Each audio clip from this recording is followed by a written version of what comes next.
আসসালামু আলাইকুম, welcome to my channel SL cooking world. আশা করি আল্লাহর রহমতে সবাই ভালো আছেন।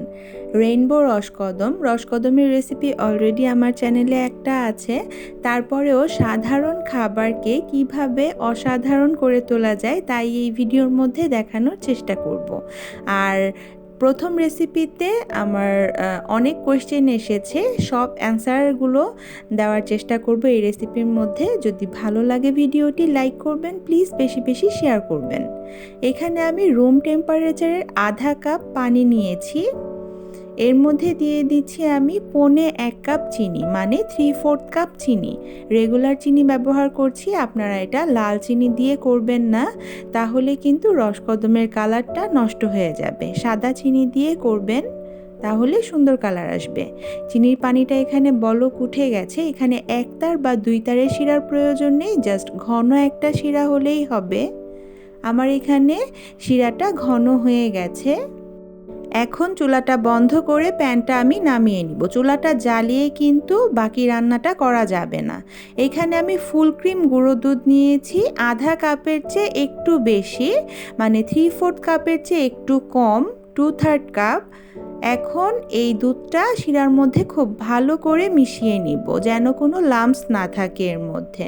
ফুল ক্রিম গুঁড়ো দুধটা ব্যবহার করার চেষ্টা করবেন, মিষ্টিটা বেশি টেস্টি হবে। দুধটা মিশানো হয়ে গেছে। এখানে আমি কাঁচা ময়দাই নিয়েছি, আর যতটুকু দুধ নিয়েছি ঠিক ততটুকু এখানে ময়দা ব্যবহার করছি।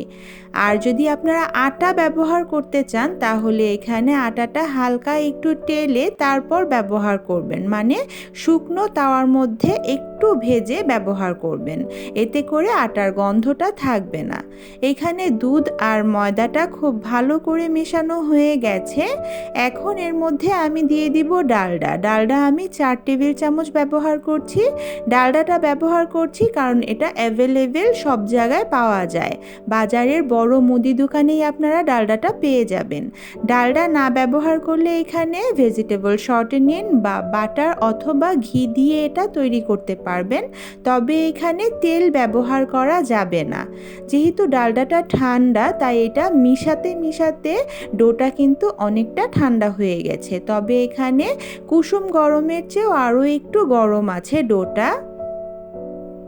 গরম গরম থাকতেই এটা তৈরি করে নিতে হবে। একদম ঠান্ডা করে তৈরি করলে কিন্তু এর উপরে সুগার বলটা লাগবে না। এখন আমি এটা আলাদা একটা জায়গায় রেখে আরও 1 মিনিটের মতো মথে নিচ্ছি খুব ভালো করে। আর কিছুটা মিষ্টি আমি সাদাই রাখবো, কারণ আমার হাজব্যান্ড কালারওয়ালা মিষ্টি পছন্দ করে না। আমি কালার দিয়ে বানাচ্ছি একটু সুন্দর দেখানোর জন্য। আজকে রেইনবো কালার করব, তাই 7টা ভাগে ভাগ করে নিয়েছি, ছোট বড়। আর এখানে আমি রেডম্যানের সেমি জেল কালারটা ব্যবহার করছি। এই কালারটা দিয়ে কিন্তু খুব সুন্দর করেই কালার আসে প্রত্যেকটা জিনিসে, ক্রিম হোক আর সেটা সন্দেশ বা ফন্ডেন্ট হোক। আমি এখানে খুব সুন্দর করে কালারটা মিশিয়ে নিচ্ছি। জানি না ক্যামেরায় কেমন এসেছে, তবে এটা বাস্তবে কিন্তু খুবই সুন্দর এসেছে প্রত্যেকটা কালার।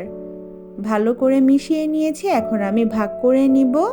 আর আপনারা ছোট বড় আপনাদের পছন্দ মতো সাইজ করে মিষ্টিটা তৈরি করতে পারেন।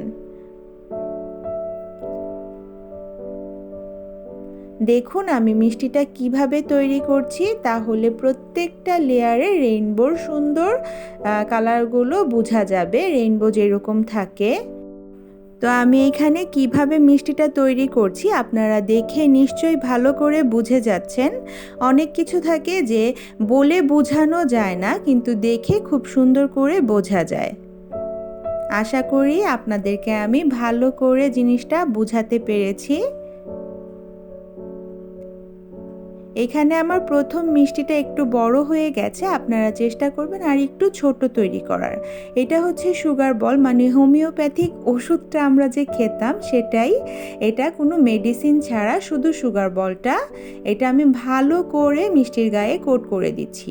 মনে রাখবেন সন্দেশটা ঠান্ডা হলে কিন্তু এটা লাগবে না। যখন সন্দেশটা একটু স্টিকি থাকবে, একটু গরম গরম, তখনই কিন্তু এই সুগার বলটা এর মধ্যে ভালো করে লেগে যাবে। আমার এখানে সবগুলো মিষ্টি তৈরি করা হয়ে গেছে। আর আপনারা তৈরি করে যদি কাটতে চান তাহলে রিকোয়েস্ট থাকবে একটা দিন অপেক্ষা করে তারপর কাটবেন, এতে করে খুব সুন্দর করে সেট হবে। তবে আমি যেহেতু ভিডিও করেছি তাই তাড়াতাড়ি করে এটা কেটে আপনাদেরকে দেখিয়ে দিলাম। আর এখানে সবগুলো কালার একটু বেশি হয়েছিল, তা সব মিশিয়ে আমি ওই মিষ্টিটা তৈরি করেছি। সবগুলোই কেটে দেখিয়ে দিলাম। এই রেসিপিটা করেছি শুধুমাত্র এটা দেখানোর জন্য যে সাধারণ একটা মিষ্টিও কত সুন্দর করে প্রেজেন্ট করা যায়। ভিডিওটি ভালো লাগলে প্লিজ লাইক করবেন, বেশি বেশি শেয়ার করবেন আর প্লিজ আমার চ্যানেলটা সাবস্ক্রাইব করবেন। আজ এই পর্যন্তই, আল্লাহ হাফেজ।